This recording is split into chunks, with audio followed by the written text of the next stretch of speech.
We should have got Biff on this one just for him to go. I don't know what it's about. I don't know what these robots are doing. Why have robots got feelings? How can they swim if they're made of metal? Yeah. Deary me. Excellent. Right, There we go. let's make a start. Hello, welcome to Blade Runner 2049 review. You've got myself Apps here, and I'm joined by Mr. Tom Adkins, not Adcock. How you doing, mate? I'm bloody fantastic, mate. You? Yes, not too bad, thank you. Um, Blade Runner, follow up to the 1982 sci-fi, some would say masterpiece, Blade Mm. Runner. Um, Before we start on to this follow up, what's your thoughts on Ridley Scott's original vision in Blade Runner? Ah, I thought it was dog shit. No, I really liked it, to be fair. I Yeah. thought it was up there with Star Wars of putting sort of sci-fi on the map. Mm. When sort of if people ask me what's the top couple of sci-fi movies, Yeah. that film would definitely get a notable mention. Okay. Big fan, yeah, big fan, like it. Superb. So this is obviously, decades after that original. Yep. Um, any worries going into it, considering haven't seen much of Harrison Ford lately, other than when he's been in Star Wars. Oh, well, going by the track record, yeah, his last few films he's done. When Mm, you think of the last Indiana Jones, yeah, yeah, he did another sci-fi film, didn't he? I can't remember what it's called now. Ender's Game or something. yes, yeah, Never saw that, but yeah, I was a bit worried about that. I was also worried to hear that Sir Ridley wouldn't be directing. yeah. Not been passed That was over this another. one. Dennis Villeneuve in Ooh. in this case. So yeah, Lord Ridley not involved. Obviously, it's Mm. always a little bit of a concern when you've got such um, a poignant film that's been released and the original mind's not involved. Although we have reviewed Alien Covenant earlier this year to Yeah. disastrous scores, so perhaps Ridley getting his fucking hands on this Yeah. would have been a disaster also. That is very true. Yeah, I didn't even think about that. Cool. Yeah. He's not Could been have. in the good books as of late. Well, he hasn't. No, what we've. I didn't mind Prometheus, No, I didn't even know. but Alien Covenant was a barrel of shit. So you're only as good as your last job, aren't you? Really? Exactly. Do you feel like people need to see the original to get the minimum requirement out of this film, or could you potentially rock up without knowing too much about Sir Ridley's initial go at this? I did think you could until we had a conversation with our friend Biff. Yeah, And well, now I seem to think you do need to. you kind of need that I backstory and that I setup, think and you do. I think, and with what we've Biff struggled with, I think you do need to realise and work out what a replicant is. yeah, yeah, Because a lot of people would see these replicants as just simple robots, yeah, when they're not. They're sort of they're more human than robots, aren't they? They're sort of like bioengineered. yeah, Um, yeah. And it kind of, I guess, it's blurring that line, isn't it, between what is human, what isn't considered yeah, human, and that's where the conflict mainly stems for this film, which I find very interesting indeed. So this is it's shot in a quite a dark, kind of moody way, yeah, and part of that, I think part of some of the successes for the film, in my opinion, were not necessarily the soundtrack, because you're not going to be hearing like bustling like licensed music pumping out of this, but the no. way that sound is used to kind of emphasise some key moments in the film. What did you make of how these parts were fused together? Yeah, I thought it was fused perfectly. The sort of atmosphere you got from that film, like you say, it's very dark, gritty. Sir Ridley used to call it neo noir. Hmm. Yeah. So he's made up a new word there. So yeah, you're getting this sort of. It still has this that 80s feel, or Hmm. 70s, or whenever the bloody first film was.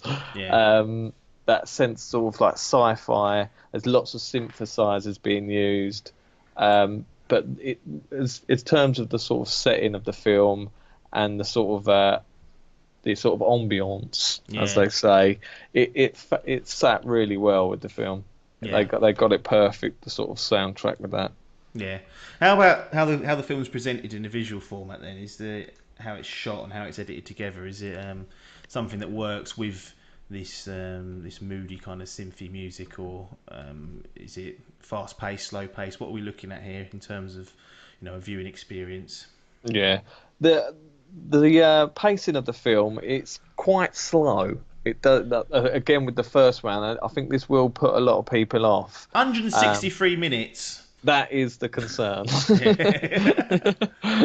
So when you've got a film that long, Mm, you want to get things moving. yeah. And now the first film was a similar as well. Yeah. I found that a bit of a sort of grind, but I enjoy it. I don't mind the long films as long as they're keeping me interested. Yes. I have a 2 hour limit than I normally, but this one I was happy for if they can keep me entertained throughout and keep me interested. So, but yeah, with the pacing of the film and the way it was shot, it was pretty good. They sort of, it wasn't fast cut, sort of, you got to see a bit of the world they were in. Then it was sort of cut to a different character's perspective. Yes. Then it'll be one character's inside his house. Then you're seeing another part of the world as well. So they intertwined it pretty good. But it was slow going to go at first. There wasn't much action going on at first. But I think overall they cut it well, and it was edited pretty good. Yeah, it's something I would describe as absorbing rather than it doesn't like hook you and keep you kind of you know engaged and exhausted, but it just kind of you just get absorbed into the film and what's going Yeah, on. So I think it does a really good job on that front. Main lead in this particular one is Ryan Gosling. yeah, Obviously Harrison superstar. Ford. That's it. Harrison Ford knocking around as well. How was the performances in this film in general from the cast? Yeah, excellent. I thought. Yeah, Gosling, stellar performance. I love that guy. I think he does astounding work, and Yeah. an absolute babe at that. But yeah, he plays a replicant really good. He's not sort of like emotionless. Like he's not. He doesn't play a robot. He plays a replicant. Yeah. So yeah, I thought he took that on really well. He works really well with the sort of supporting cast as well. You've got the female lead, Yeah. which is a bit of a love interest. That is my heartthrob, Anna de Armas. Oh, she is awesome, and I thought there was a real good connection between them two. Yes. Like normally, it's quite hard to convince of a co. You think, right, well, they're just two actors doing their jobs. Yeah. But with this, you could see. You could see that they would. Oh, imagine if they had babies. That's what I kept thinking. It's like, cool. These are probably two of the best looking people ever. Put them Imagine. together, make it happen. Yeah. Get Ridley back, make it happen. Then Harrison pops his head in. Yeah. Probably about 2 hours into the film, isn't it? He's I in was the like, back. fucking hell. He's certainly sort of in either the late part of Act Two or in Yeah. Act Three even.